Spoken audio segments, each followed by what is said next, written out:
Hello, everyone. It is Coach Marilyn here, and I want to welcome you back to the Get Sculpted podcast. Before I jump into today's episode, I want to start by asking you a question, and it's an important one. If your child or a child that you know came to you and said, I don't feel like doing my homework, so I'm not going to do it, or I'm not good at this, I'm just going to give up, what would you say? You likely wouldn't tell them that they're right and they should stop trying. You would actually coach them through it. You'd remind them that growth takes time and effort, and you would remind them that they're capable.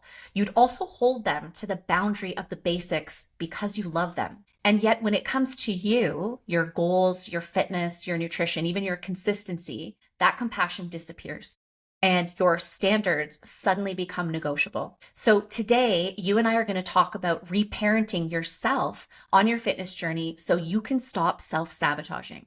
When I say reparenting, what I'm talking about is you showing up with the same compassion and patience and standards that you model for your children. Because you would never let your child quit when something gets hard. You wouldn't tolerate them talking down to themselves and being negative toward themselves. And you certainly wouldn't let them skip the basics that help them grow. Yet so many of you do exactly that when it comes to yourself. And this is deeply personal for me because before I became a full-time coach, I spent almost 2 decades as a teacher. And I helped kids build habits. I helped them learn perseverance and develop confidence.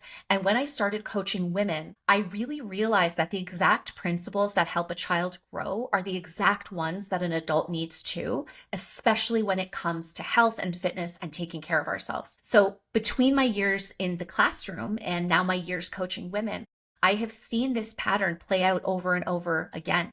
We teach our kids discipline and we teach them to give effort and have patience and commit to things. But we do not model that when it comes to ourselves. And let me tell you, our children are learning how to treat themselves by watching how we treat ourselves. So if you're listening and you're thinking, wow, this is me, this is exactly what I'm doing, I want you to hear this. You're not failing, you're human. And this is why if you ever want support learning how to show up for yourself the same way you show up for other people in your life, you can reach out through our contact form because sometimes just saying it out loud is that first step. And if you've been wanting to be more consistent yourself and more disciplined and all of those things, but you know you're self-sabotaging, then this conversation about how to reparent yourself and the 5 pillars that I want to outline for you will be key to making this happen. So let's jump in and talk about the first pillar. The first pillar is about structure and boundaries, because guess what? You need rules too. It's not just for your kids. If your child told you that they didn't feel like brushing their teeth or going to school, you would never give them a free pass. You would hold the line because you understand that those things are necessary and good for them. As adults, we need that same structure. You don't grow through what's easy. And this was part of the conversation we had on last week's podcast episode. You grow through action and what's consistent. But this is where self-sabotage sneaks in. And as adults, we start negotiating with our standards. And I say this with love, and I had to give myself this tough love as well, but it's got to stop. You've got to stop negotiating with your standards. So reparenting yourself around structure and boundaries means creating simple routines that support your goals. And believe it or not, having structure actually calms your nervous system because when you have predictability, your anxiety is lower, your decision fatigue is lower. So follow through becomes much easier when motivation dips. And we all know that motivation does indeed dip. So here are some reparenting boundaries you can try right now. First, and this is a strategy I use, decide things weekly, not daily. Plan out your workouts, your meals. Do that for the week. Put them in your calendar, protect that time, and stop redeciding and negotiating with yourself every day. Another one is pick your basics and make those non-negotiable. So I don't want you to do everything all at once.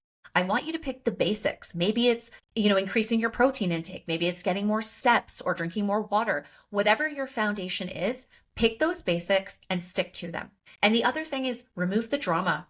It's not, should I be doing this? It's when am I going to be doing this? That is the standard that you should be showing up with. The second pillar has to do with nourishment and the idea that you need to feed yourself like someone you love. You would never let your child skip breakfast, skip meals. You'd never let them starve all day and then come home at night and, eat whatever they want just because they're busy. You would feed them. You would explain to them the importance of food and how it fuels them.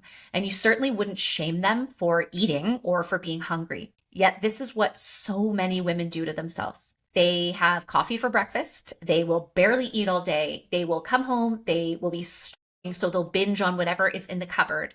And then they blame themselves for having no willpower. But this has nothing to do with willpower or a lack of willpower. It has to do with how your body functions. And when you're skipping meals and restricting food, that's not you being disciplined. You're actually being very neglectful. Your body is your partner.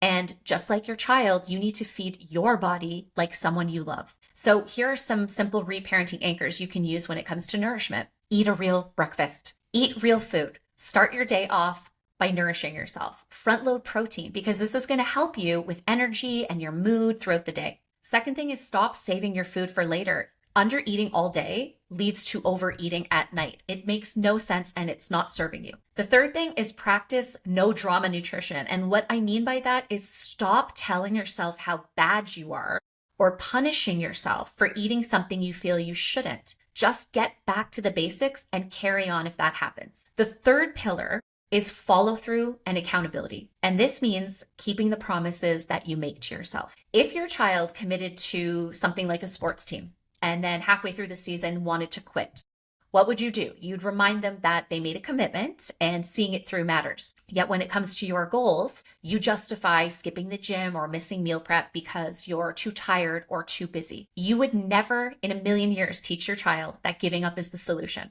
So why are you modeling that to yourself? Every time you make a promise to yourself to follow through, you're building self-trust in yourself. Reparenting yourself here looks like keeping the promises you make to yourself consistently and stacking wins. And again, you don't have to do this all at once. I'm not talking about going 0 to 100. I'm not talking about being perfect, but you need to set a standard that you can keep, because nothing breaks self-trust faster than making promises that you can't maintain, that you continue breaking. So reparenting yourself around follow through and accountability means picking a habit you can stick to. So maybe for the next 7 days, pick a habit like hitting your step goal or committing to your weekly workouts, 3 or 4 workouts a week.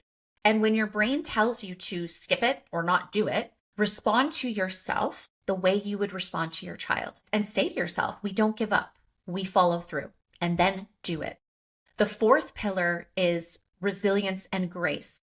And this is a big one. It means not punishing yourself when you feel like you have failed. If your child came home and told you that they failed a test at school, you would not sit them down and tell them that they are a failure and they suck and they should give up.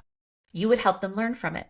You would coach them. You would help them try again. But when it comes to yourself, if you have an off-plan meal or you miss a workout, what you do is you attack your character and you tell yourself that something is wrong with you or you have no discipline.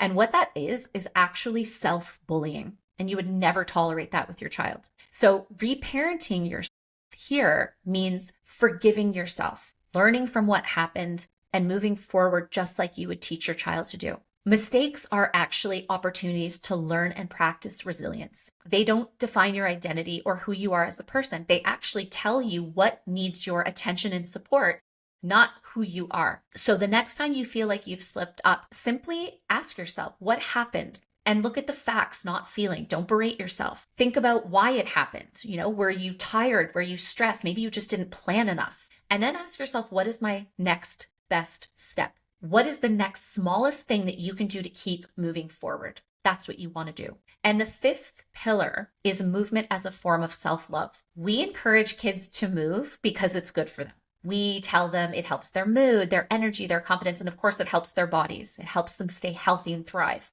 We don't tell our children to move because it burns off calories or to make up for the meal that they ate. Yet somewhere along the way, we have turned movement into punishment for ourselves. We say that we have to work out like it's chore, and we see movement as the thing that's going to fix our bodies or make us thinner. Now listen, not every workout's going to feel fun. I will give you that. But movement is not punishment. It's self-love, and reparenting yourself here means that you don't move your body because you hate it. You move your body because you get to, and you love it, and you respect it. So to help reparent yourself around movement, a really great strategy is to find a form of movement that you do simply for enjoyment. So this could be, taking a walk, listening to your favorite music playlist. Could be doing a nice stretch, just some gentle movement. It could be an outdoor activity right now in the winter, skating, skiing, snowboarding. It could even be dancing with your kids in your family room. It can be anything.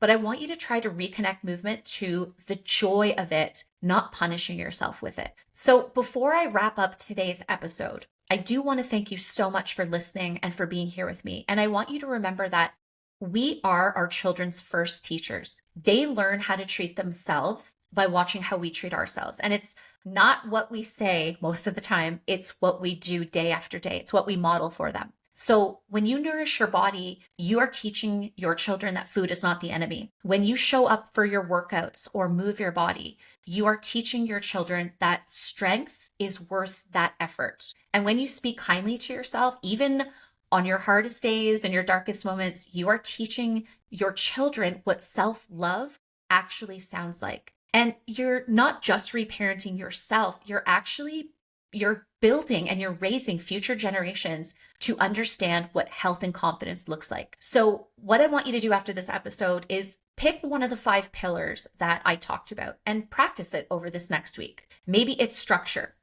Plan your workouts instead of negotiating with them. Maybe it's the nourishment pillar. Eat a real breakfast and stop running on fumes and starving yourself all day. Maybe you'll pick the follow-through pillar, which is keeping one promise to yourself daily and then stacking those wins over time. It could be the resilience pillar, which is you stopping the spiral after you slip up and just correcting, continuing, and taking the next best step. Or maybe it's the movement pillar, moving your body sometime this week that just feels good, that feels like joy, not because you're punishing yourself. And when your brain tries to pull you back into the all or nothing cycle, which it probably will, I want you to pause and ask yourself, would I let my child talk to themselves like this? Would I let my child give up in this moment? Because if you would never let your child give up, then it is time to stop letting yourself give up too. Start showing up like the woman you want your child to grow up to be. And if this episode stirred something in you, and I hope it did,